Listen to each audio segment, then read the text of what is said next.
Hello दोस्तों, नमस्कार। मैं प्रतिभा पांडे स्वागत करती हूँ आपके अपने यूट्यूब चैनल स्टोरी जोन प्रतिभा में। आज हम आपके लिए लाए हैं पूर्णिमा व्रत कथा।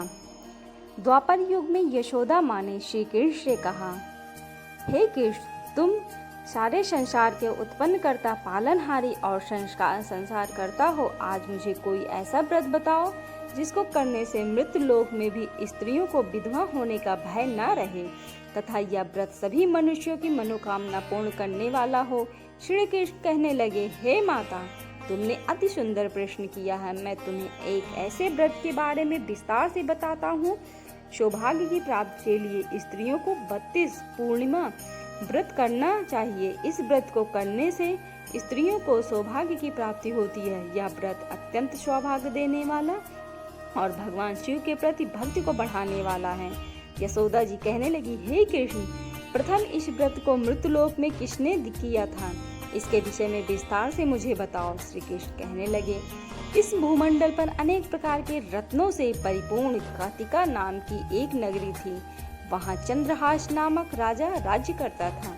उसी नगर में धनेश्वर नाम का एक ब्राह्मण था और उसकी स्त्री अति सुशील रूपवती थी। दोनों ही उस नगरी में बड़े प्रेम से रहते थे और घर में धन आदि की कोई कमी नहीं थी, परंतु उनको बहुत बड़ा दुख था कि उनकी कोई संतान नहीं है। एक समय एक बड़ा योगी उस नगरी में आया। वह योगी उस ब्राह्मण के घर को छोड़कर अन्य सभी घरों से भिक्षा लेकर भोजन किया करता था। वह रूपवती से कभी भिक्षा नहीं लेता था। एक दिन वह योगी रूपवती से भिक्षा न लेकर किसी अन्य घर से भिक्षा लेकर गंगा किनारे जाकर भिक्षुक को प्रेम पूर्वक ग्रहण करने लगा कि धनेश्वर ने योगी का यह सब कार्य देख लिया।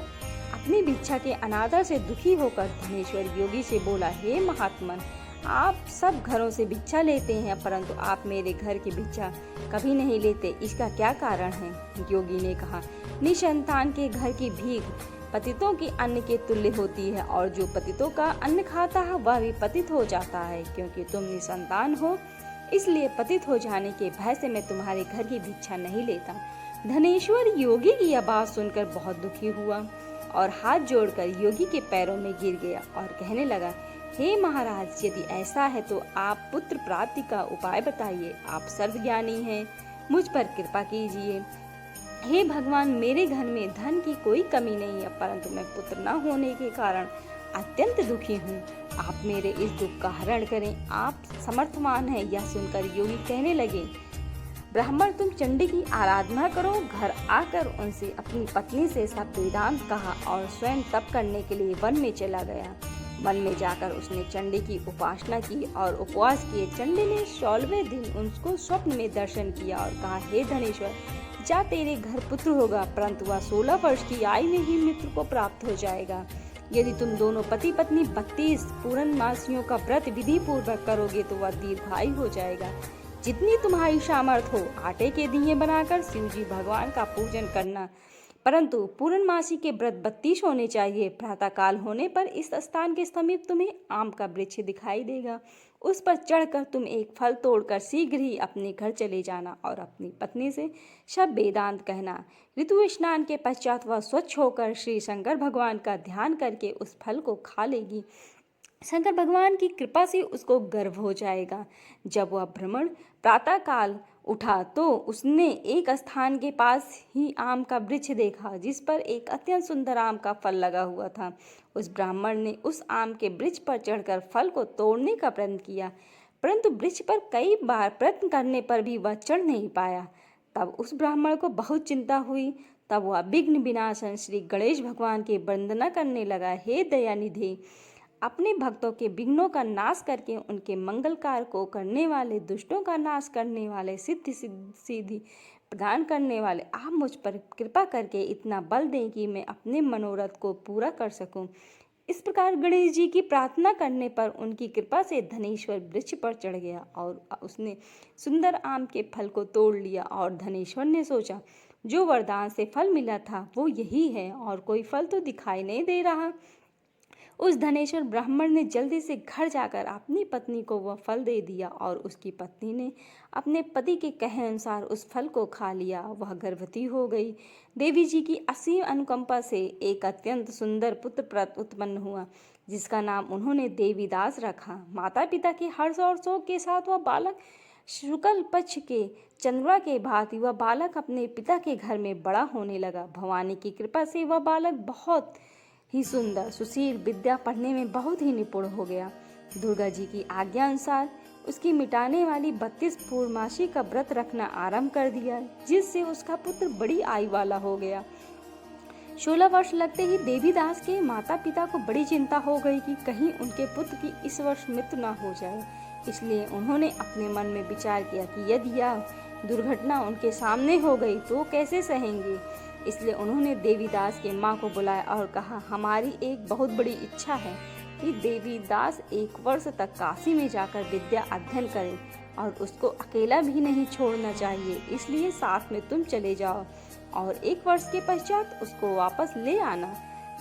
सब प्रबंध करके उसके माता पिता ने काशी जाने के लिए देवीदास को एक घोड़े पर बिठाकर उनके मामा के साथ भेज दिया, परंतु यह बात उसके मामा या किसी और से नहीं बताई। धनेश्वर तथा उसकी पत्नी ने अपने पुत्र की मंगल कामना तथा दीर्घायु के लिए भगवती दुर्गा की आराधना और पूर्णमासियों का व्रत करना आरंभ कर दिया। इस प्रकार बराबर 32 पूर्णमासी के व्रत को उन्होंने पूरा किया। कुछ समय पश्चात एक दिन वहाँ मामा और भांजा मार्ग में रात बिताने के लिए किसी गांव में ठहरे हुए थे। उस दिन उस गांव में ब्राह्मण की अत्यंत सुंदर, सुशीला और गुणवती कन्या का विवाह होने वाला था। जिस धर्मशाला के अंदर वर और उसकी बारात ठहरी हुई थी, उसी धर्मशाला में देवीदास और उसके मामा भी ठहरे हुए थे। संयोगवश कन्या को तेल आदि चढ़ाकर मंडप आदि का कार्य किया गया, तो लग्न के समय वर को धनुर्वात हो गया। इसलिए वर के पिता ने अपने कुटुंबियों से विमर्श करके निश्चय किया कि यह देवीदास मेरे पुत्र जैसा ही सुंदर है, मैं इसके साथ ही लगन करवा देता हूँ। बाद में विवाह के अन्य कार्य मेरे लड़के के साथ हो जाएगा। ऐसा सोचकर देवीदास के मामा से जाकर बोला कि तुम थोड़ी देर के लिए अपना भांजा हमें दे दो, जिससे विवाह के लग्न का सब कार्य सुचारू रूप से हो सके। तब देवीदास का मामा कहने लगा, जो भी कुछ भी वधु पक्ष से कन्यादान के समय वर को मिले वह सब हमें दे दिया जाए, तो मेरा भांजा इस बारात का दूल्हा बन जाएगा। यह बात वर के पिता ने स्वीकार कर लेने पर अपने आप भांजा वर बनने के लिए भेज दिया और उसके साथ विवाह कार्य विधि पूर्वक संपन्न हो गया। पत्नी के साथ वह भोजन करने लगा तो अपने मन में सोचने लगा कि न जाने यह किसकी स्त्री होगी। वह एकांत में यही सोच सोचकर अपनी करण श्वास छोड़ने लगा और उसकी आंखों में आंसू भी आ गए। तब लड़के ने पूछा, क्या बात है, आप इतने उदासीन व दुखी क्यों हो रहे हैं? तब उसने सब बातें जो वर के पिता और उसके मामा में हुई थी लड़की को बता दी। तब कन्या कहने लगी, यह ब्रह्म विवाह के विपरीत कैसे हो सकता है? देव ब्राह्मण और अग्नि के सामने मैंने आपको ही अपना पति माना, इसलिए आप ही मेरे पति हैं। मैं आपकी ही पत्नी रहूंगी, अन्य किसी की कदापि नहीं। देवीदास ने कहा, ऐसा मत करिए, क्योंकि मेरी आयु बहुत कम है। मेरे पश्चात आपकी क्या गति होगी? इन बातों को अच्छी तरह विचार कर लो। परंतु वह दृढ़ विचारों वाली लड़की थी। वह बोली, जो आपकी गति होगी वही मेरी गति होगी। स्वामी, आप उठिए और भोजन कीजिए, आप निश्चय ही भूखे होंगे। तब देवीदास और उसकी पत्नी ने भोजन किया तथा शेष रात्रि वह सोते रहे। प्रातःकाल देवीदास ने अपनी पत्नी को 3 नगों से जड़ी हुई एक अंगूठी दी और एक रुमाल दिया और बोला, हे प्रिय, इसे लो और संकेत समझकर स्थिर चित्त हो जाओ और मेरा मरण और जीवन जानने के लिए एक पुष्प वाटिका बना लो। उसमें सुगंधि वाली एक नवमल्लिका लगाओ और उसको प्रतिदिन जल से सींचा करो और आनंद के साथ खेलो कूदो और उत्सव मनाओ। जिस समय और जिस दिन मेरा प्राणात होगा यह फूल सूख जाएगा और जब यह फिर से हरे हो जाएं तो समझ लेना मैं जीवित हुई। यह बात निश्चय करके समझ लेना, इसमें कोई भी संशय नहीं है। इतना कहकर देवीदास वहां से चला गया। प्रातःकाल होते ही वहां पर गाजे बाजे बजने लगे और जिस समय विवाह कार्य समाप्त करने के लिए वर तथा सब बराती मंडप में आए तो कन्या ने वर को भली प्रकार से देखकर अपने पिता से कहा, यह मेरा पति नहीं, पति वही है जिसके साथ रात में मेरा पानी ग्रहण हुआ था। इसके साथ मेरा विवाह नहीं हुआ। यदि यह वही पुरुष है तो बताएं कि मैंने इसको क्या दिया। वधू पक्ष और कन्या पक्ष कन्यादान के समय जो आभूषण दिए गए थे वो दिखाए तथा रात में क्या गुप्त बातें मैंने इनसे कही वह सब सुनाए। पिता ने उसके कहे अनुसार वर को बुलाया। कन्या की यह सब बातें सुनकर वह कहने लगे, मैं कुछ भी नहीं जानता। इसके पश्चात लज्जित होकर वह अपना सा मुंह लेकर चला गया और सारी बारात भी अपमानित होकर वहां से लौट गई। भगवान श्री कृष्ण बोले, हे माता, इस प्रकार देवीदास काशी विद्यार्थीन के लिए चला गया। जब कुछ समय बीत गया तो वह काल से प्रेरित होकर एक सर्प रात के समय उसको डसने के लिए वहां पर आया। उस विषधर के प्रभाव से उसके शयन का स्थान चारों ओर से विष की ज्वाला से विषैला हो गया, परंतु व्रत के प्रभाव से उसको काट नहीं पाया, क्योंकि पहले ही उसकी माता ने 32 पूर्णमासी का व्रत रखा था। उसके बाद मध्याह्न के समय स्वयं काल वहां आया और उसके शरीर से प्राणों को निकालने का प्रयत्न करने लगा, जिससे वह मूर्छित होकर पृथ्वी पर गिर गया। उसी समय माता पार्वती के साथ भगवान शंकर वहां आ गए।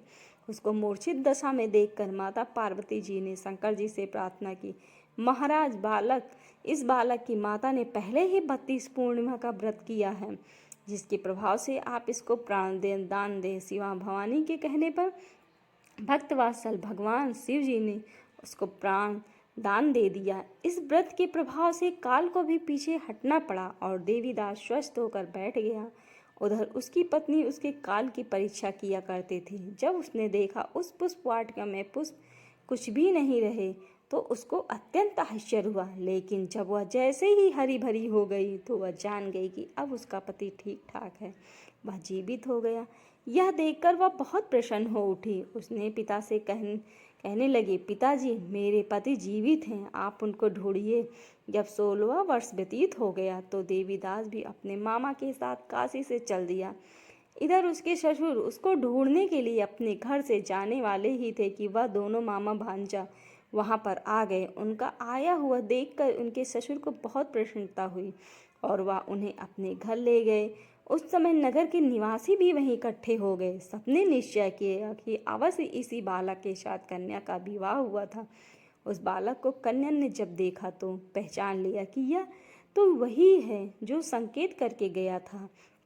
तदुपरांत सब कहने लगे, भला हुआ यह आ गया, और सब नगरवासियों ने आनंद मनाया। और कुछ दिन बाद देवीदास ने अपनी पत्नी और मामा के साथ अपने ससुर के घर से बहुत सारे उपहार लेकर अपने माता पिता की घर तरफ प्रस्थान किया। जब वह अपने गांव के निकट पहुंचे तो कई लोगों ने उसे देखकर उसके माता पिता को पहले ही खबर दे दी कि तुम्हारा पुत्र देवीदास अपनी पत्नी और मामा के सहित आ रहा है।